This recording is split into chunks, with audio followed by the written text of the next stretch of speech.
भीमसेन व्यास जी से कहने लगे कि हे पितामह, भ्राता युधिष्ठिर, माता कुंती, द्रौपदी, अर्जुन, नकुल और सहदेव आदि सब एकादशी का व्रत करने को कहते हैं, परंतु महाराज मैं उनसे कहता हूँ कि भाई मैं भगवान की शक्ति पूजा आदि तो कर सकता हूँ, दान भी दे सकता हूँ, परंतु भोजन के बिना नहीं रह सकता।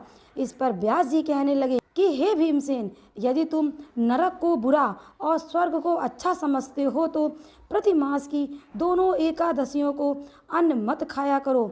भीम कहने लगे, हे पितामह, मैं तो पहले ही कह चुका हूँ कि मैं भूख सहन नहीं कर सकता।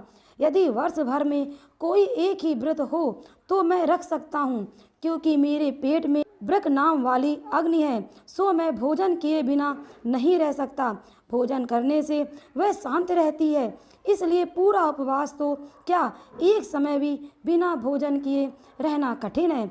अतः आप मुझे कोई ऐसा व्रत बताइए जो वर्ष में केवल एक बार ही करना पड़े और मुझे स्वर्ग की प्राप्ति हो जाए। श्री व्यास जी कहने लगे, हे पुत्र, बड़े से बड़े ऋषियों ने बहुत शास्त्र आदि बनाए हैं, जिनसे बिना धन के थोड़े परिश्रम से ही स्वर्ग की प्राप्ति हो सकती है। इसी प्रकार शास्त्रों में दोनों पक्षों की एकादशी का व्रत मुक्ति के लिए रखा जाता है। व्यास जी के वचन सुनकर भीमसेन नरक में जाने के नाम से भयभीत हो गए और कांप कर कहने लगे कि अब मैं क्या करूं? मास में 2 व्रत तो मैं कर नहीं सकता, हाँ वर्ष में एक व्रत करने का प्रयत्न अवश्य कर सकता हूं। अतः वर्ष में एक दिन व्रत करने से यदि मेरी मुक्ति हो जाए तो ऐसा कोई व्रत बताइए। यह सुनकर व्यास जी कहने लगे कि वृषभ और मिथुन की संक्रांति के बीच ज्येष्ठ मास के शुक्ल पक्ष की जो एकादशी आती है उसका नाम निर्जला है। तुम उस एकादशी का व्रत करो। इस एकादशी के व्रत में स्नान और आचमन के सिवा जल वर्जित है। आचमन में 6 मासे से अधिक जल नहीं होना चाहिए, अन्यथा यह मदपान के सदृश हो जाता है। इस दिन भोजन नहीं करना चाहिए, क्योंकि भोजन करने से व्रत नष्ट हो जाता है। यदि एकादशी को सूर्योदय से लेकर द्वादशी के सूर्योदय तक जल ग्रहण न करें तो उसे सारी एकादशियों के व्रत का फल प्राप्त होता है। द्वादशी को सूर्योदय से पहले उठकर स्नान आदि करके ब्राह्मणों को दान आदि देना चाहिए। इसके पश्चात भूखे और सतपात्र ब्राह्मण को भोजन कराकर फिर आपको भी भोजन कर लेना चाहिए। इसका फल पूरे 1 वर्ष की संपूर्ण एकादशियों के बराबर होता है।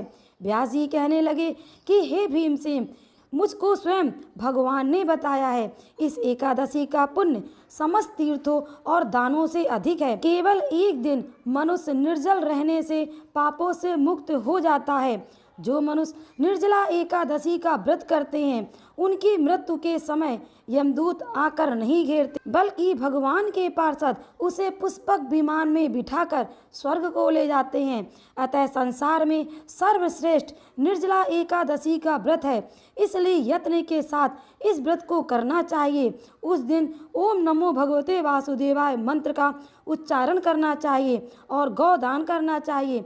इस प्रकार व्यास जी की आज्ञा अनुसार भीमसेन ने इस व्रत को किया, इसलिए इस एकादशी को भीमसेनी या पांडव एकादशी भी कहते हैं। निर्जला व्रत करने के पूर्व भगवान से प्रार्थना करें कि हे भगवान, आज मैं निर्जला व्रत करता हूँ, दूसरे दिन भोजन करूँगा, मैं इस व्रत को श्रद्धा पूर्वक करूँगा, अतः आपकी कृपा से मेरे सब पाप नष्ट हो जाएं। इस दिन जल से भरा हुआ एक घड़ा वस्त्र से ढककर स्वर्ण सहित दान करना चाहिए। जो मनुष्य इस व्रत को करते हैं उसको करोड़ों पल सोने के दान का फल मिलता है, और जो इस दिन यज्ञ आदि करते हैं उसका फल तो वर्णन ही नहीं किया जा सकता। इस एकादशी के व्रत से मनुष्य विष्णु लोक को जाता है। जो मनुष्य इस दिन अन्न खाते हैं वे चांडाल के समान हैं, वे अंत में नरक में जाते हैं। जिसने निर्जला एकादशी का व्रत किया वह चाहे ब्रह्मा हत्यारा हो, मदपान करता हो, चोरी की हो या गुरु के साथ द्वेष किया हो, मगर इस व्रत के प्रभाव से स्वर्ग जाता है। हे कुंती पुत्र, जो पुरुष या स्त्री श्रद्धापूर्वक इस व्रत को करते हैं उन्हें निम्नलिखित कर्म करने चाहिए। प्रथम भगवान का पूजन, फिर गौदान, ब्राह्मणों को मिष्ठान व दक्षिणा देनी चाहिए तथा जल से भरे कलश का दान अवश्य करना चाहिए। निर्जला के दिन अन्न, वस्त्र, उपाहार, जूती, चप्पल आदि का दान भी करना चाहिए। जो मनुष्य भक्तिपूर्वक इस कथा को पढ़ते हैं या सुनते हैं उन्हें निश्चय ही स्वर्ग की प्राप्ति होती है। बोले विष्णु भगवान की जय।